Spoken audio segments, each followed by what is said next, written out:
Sama Pak, perkenalkan nama saya Kasparin Swaka dari kelas manajemen bagi C.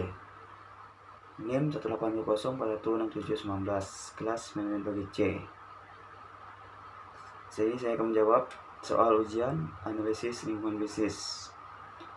Dosen penyempuh Adi Salim, SMN. Ya, soal yang pertama. Jika saudara seorang pengusaha, mengapa saudara harus memperhatikan lingkungan? Jawabannya, ya, baiklah, jika saya pengusaha, saya harus memperhatikan lingkungan, ekonomi, politik, sosial, teknologi, etika, lingkungan, legal, atau hukum. Karena yang pertama, lingkungan ekonomi makro merupakan lingkungan yang mengetahui operasi perusahaan sehari-hari, kemauan investor dalam memahami,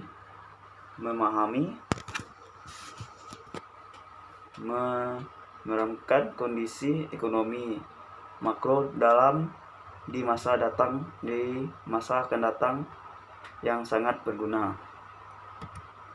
dalam membuat keputusan investasi yang menguntungkan. Untuk itu, seorang investor harus mempertimbangkan beberapa indikator ekonomi makro yang bisa membantu investor dalam membantu keputusan investasinya. Indikator ekonomi makro yang seringkali dihubungkan dengan pasar modal adalah fluktuasi tingkat suku bunga, inflasi, dan kursus atau nilai tukar rupiah. Yang B, lingkungan politik. Dalam berbisnis, sangatlah penting mempertimbangkan risiko politik dan pengaruh terhadap organisasi. Hal ini patut dipertimbangkan karena perubahan dalam suatu tindakan maupun kebijakan politik di suatu negara dapat menimbulkan dampak besar pada sektor keuangan dan perekonomian negara tersebut. Risiko politik umumnya berkaitan erat dengan pemerintahan serta situasi politik dan keamanan suatu negara. Setiap tindakan dalam organisasi bisnis adalah politik, kecuali organisasi suatu sosial. Faktor-faktor tersebut menentukan kelancaran berlangsungnya suatu bisnis. Oleh karena itu, jika situasi politik mendukung, maka bisnis secara umum akan berjalan dengan lancar. Dari segi pasar, dalam situasi politik yang berinvestasi membuat harga saham naik. Sebaiknya jika situasi politik menentu, maka akan menimbulkan unsur ketidakpastian. Lingkungan sosial merupakan tempat berlangsungnya aktivitas sehari-hari. Lingkungan sosial menjadi faktor tertentu terhadap perubahan perilaku yang terjadi pada setiap individu atau kelompok. Lingkungan keluarga atau taman serta lingkungan tempat tinggal akan membentuk perilaku dalam diri setiap individu.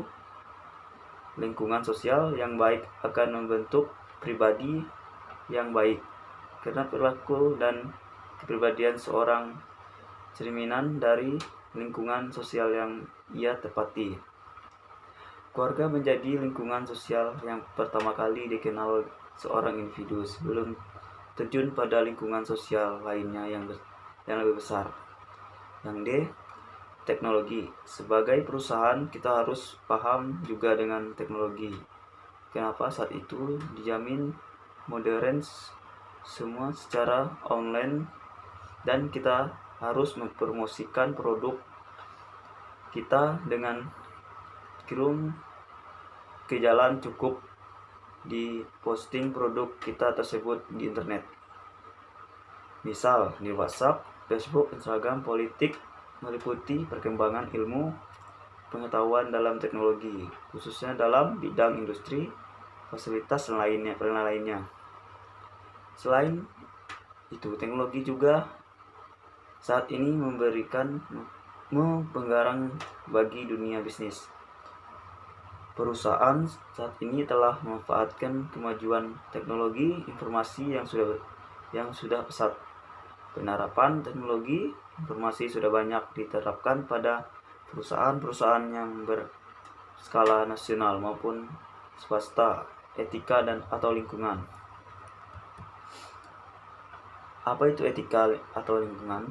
Prinsip yang mendasari etika lingkungan adalah bahwa dalam memiliki nilai estetik ini berarti bahwa alam dan bagiannya tidak hanya berarti untuk mencapai satu tujuan, tapi berakhir di dan untuk diri mereka sendiri. Untuk banyak usaha kecil, biaya adalah kekhawatiran atau suatu studi menemukan bahwa 78% dari usaha kecil tidak ada sistem manajemen lingkungan. Meski demikian, sebagai besar pemilik bisnis benar-benar ingin untuk merugi dampak lingkungan mereka tapi diadakan kembali oleh kendala sumber daya serta faktor lainnya seperti kurangan dukungan atau bimbingan, GF, legal atau hukum. Mengapa harus memperhatikan lingkungan ini? Legal atau hukum karena setiap perusahaan memiliki aturan yang harus dipatuhi. Perusahaan adalah segala bentuk usaha yang menjalankan setiap jenis usaha yang bersifat tetap, tetapi terus-menerus berada di dirinya di wilayah negara Indonesia dengan tujuan untuk memperoleh keuntungan atau laba. Banyak bisnis berjatuhan bukan karena bisnisnya tidak bagus, namun karena kasus hukum yang mendernya malah mengecilkan semangat sang pengusaha untuk melanjutkannya, adanya karena ketidaktahuan sosial. Prode ada juga tidak siap agitasinya sehingga kalah dengan pesaing dengan kompetensinya. Ya, soal kedua, jelaskan apa yang dimaksud dengan strategi pasar. Ya, strategi pasar atau strategi pemasaran adalah upaya memasarkan suatu produk baik itu barang jasa dengan menggunakan pola rencana dan trik tentu sehingga juga penjual menjadi lebih tinggi. Pengertian strategi pemasaran juga dapat diartikan sebagai rangkaian upaya yang dilakukan oleh perusahaan dalam rangka mencapai tujuan tertentu. Karena potensi untuk menjual profesi terbatas pada jumlah orang yang mengetahui hal tersebut. Strategi pemasaran menurut para ahli, beberapa ahli pernah menjelaskan tentang definisi strategi marketing. Di antaranya adalah Control dan Armstrong. Menurut Control dan Armstrong 2018, pengertian strategi pemasaran adalah logika pemasaran di mana unit bisnis berharap untuk menciptakan nilai dan memperoleh keuntungan dari hubungan dengan konsumen. Kedua, menurut Cruz 2018, pengertian strategi pemasaran adalah keseluruhan program perusahaan dalam menentukan target pasar dan memasukkan konsumen dengan membangun bisnis elemen dari marketing, produk, distribusi, promosi, dan harga. Ketiga, Bahlil Kotter. Menurut Bahlil Kotter, pengertian strategi pemasaran adalah suatu metode pemasaran yang digunakan untuk mencapai tujuan pemasaran, di mana dalamnya terdapat strategi rinci mengenai pasar sasaran, penetapan posisi, bauran pemasaran, dan budget untuk pemasaran. Tinju Potono Menurut Inji Petono, pengertian strategi pemasaran adalah alat fundamental yang direncanakan untuk mencapai tujuan perusahaan dengan mengembangkan keuangan daya asing yang bersinggungan melewati pasar yang dimasuki dan program pemasaran yang digunakan untuk melayani pemasaran tersebut. 5. Stanton. Menurut Stanton, pengertian strategi pemasaran adalah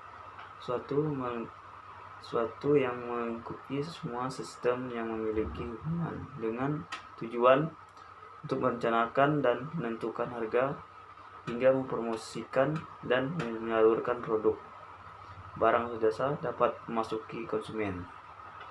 Ya, soal yang ketiga, jelaskan apa yang dimaksud dengan strategi bukan pasar atau non-market. Strategis yang digunakan perusahaan dalam persaingan yang bukan strategi pasar, yang perusahaan terlibat dalam strategi non-pasar sehingga mereka dapat keluar dari pesaing mereka di pasar untuk menggunakan monopoli pasar. Beberapa strategi non-pasar umumnya digunakan perusahaan adalah media dan penggunaan politik untuk melobi pengaruh pasar. Lobby politik adalah strategi di mana perusahaan menggunakan kelompok lobby yang berorientasi politik untuk mendapatkan akses ke pembuatan keputusan, terutama dari pemerintahan. Kelompok lobby melobi perusahaan dengan pergi ke media, situasi TV dan radio untuk melobi perusahaan. Dengan demikian, kelompok lobby menggunakan politis dan media untuk mendorong kebijakan organisasi dengan mengakses pembuatan keputusan, dan juga menggunakan media untuk menghidupkan dukungan bagi praktik bisnis organisasi. Soal yang keempat, jelaskan konsep 4I dalam analisis lingkungan. Pertama, produk adalah barang yang atau jasa yang dapat diperjualbelikan dalam marketing. Produk adalah apapun yang bisa ditawarkan ke sebuah pasar dan bisa memuaskan sebuah keinginan atau kebutuhan. Sebagai pelaku usaha, dan usaha bisa membuat produk atau jasa yang diterima. Pelaku usaha adalah harus bisa membuat produk atau jasa yang diterima oleh masyarakat. Beberapa dari Anda mungkin bingung bagaimana caranya atau produk apa yang harus dibuat. Anda dapat melaluinya dengan cara mengembangkan produk atau jasa yang dimiliki menjadi lebih baik. Minatlah kritik dalam suatu dari konsep Anda. Kemudian tampung semua saran dan kritik tersebut sebagai bahan pertimbangan dan perbaikan kualitasnya. Baik kualitas produk atau jasa yang baik tentu saja akan mereka tidak tahu untuk membeli atau menggunakan produk atau jasa yang kedua kalinya. B. Private. Harga merupakan salah satu hal yang sensitif dalam sebuah bisnis. Umumnya, konsumen akan menjadikan harga sebagai patokan untuk membandingkan Anda dengan kompetitor, sehingga penting untuk Anda menentukan harga yang baik, karena harga akan mempengaruhi terhadap penjualan. Juga sampai Anda salah menentukan harga yang membuat konsumen menjadi tidak tertarik untuk membeli produk atau jasa Anda. Lalu, bagaimana menentukan harga yang baik? Untuk menentukan harga sebaiknya mudah. Anda dapat melihat harga pasar atau menghitung APP dan profil yang diinginkan dan sebagainya. Intinya, harganya yang Anda tawarkan atau tetapkan sebaiknya adalah harga yang masuk akal. Place atau tempat merupakan salah satu unsur strategi pemasaran 4P. Tempat atau lokasi merupakan salah satu faktor penentu bisnis Anda karena pilihan lokasi yang tepat atau yang pas, maksudnya pilihan lokasi strategis dan benar. Lokasi strategis merupakan lokasi yang ramai dilakui oleh banyak orang sehingga calon konsumen dan konsumen tertarik serta mudah untuk menemukan tempat jual Anda. Namun strategi saja tidak cukup. Perlu Anda katakan tempat yang pas atau tepat. Mengapa demikian? Karena tempat yang strategis jika tidak tepat atau pas juga tidak memiliki efek apapun. Yang D, promosi merupakan ujungan tombak untuk memperkenalkan produk atau jasa kepada masyarakat. Dengan strategi pemasaran yang baik, maka diharapkan penjualan juga akan mengkiatkan. Kini kegiatan pemasaran atau promosi lebih mudah dilakukan. Anda dapat memanfaatkan media sosial seperti Facebook, Instagram, memasangkan iklan kerja sama, sponsored, mengikuti bazar dan banyak lagi. Ya, soal yang kelima, coba saudara cari buku mengenai cara melakukan bisnis atau tips untuk menjadi pebisnis sukses dan jelaskan isi dari buku tertentu dan manfaatnya bagi saudara, dan sebutkan judul buku, jumlah halaman, dan isi buku tersebut. Jawabannya buku terbaik untuk belajar bisnis yang pertama adalah belajar mengenai teknik promosian dan penjualan yang setidaknya harus memiliki oleh setiap pebisnis. Saat ini banyak pelaku usaha yang menghadapi berbagai kendala selama menjalankan bisnis karena mereka belum memiliki teknik dasar dalam memfungsi orang dengan cara yang baik dan benar. Tidak hanya untuk penjualan saja, bukan ini yang mengajarkan ketika aspek-aspek penting yang perlu dilakukan oleh seorang pembisnis sebelum mulai menjalankan usaha, seperti mengapa orang tertarik untuk membeli produk yang kamu jual.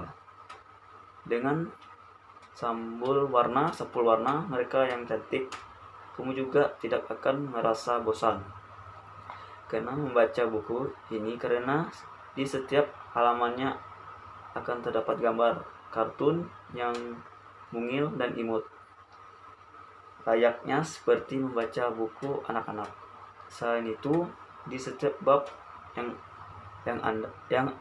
ada kamu juga yang disebut dengan daftar isi yang berisikan hal-hal apa saja yang akan dibahas di bab tersebut, sekaligus kutipan motivasi yang dijaminkan akan memberikanmu inspirasi dan semakin bersemangat dalam menjalankan bisnis. Sebagai pemula yang masih awal dalam dunia bisnis, buku Little Book of Selling bisa dijadikan sebagai buku terbaik untuk belajar bisnis yang akan membuat Anda kesuksesan. Ya Pak, mungkin hanya ini yang bisa saya sampaikan. Cukup sekian dan terima kasih.